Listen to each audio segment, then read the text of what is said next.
Welcome to my channel, the DIY Crafty Muse. If you're new here, please consider subscribing. If you're returning, welcome back and let's get started.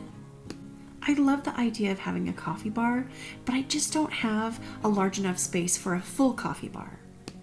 When I found this miniature tiered tray and these cute dollar spot signs, I thought this would be perfect for a mini setup on my counter and in my camper when we take trips. Assembly for this was super simple.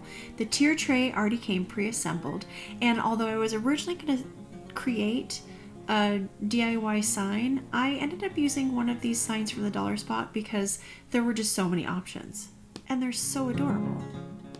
If the tier tray doesn't match your decor, you could always paint it a different color, or you can also make a sign of your own if you can't find some of these available options at your local dollar spot or any of your local hobby stores.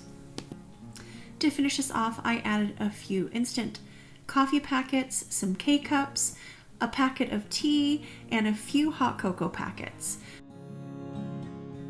This will be great for when we're in a hurry or when we have guests. Maybe one day I'll have room for a full coffee bar, but in the meantime, I think this is a perfect solution. I think this is so cute. Let me know what you think.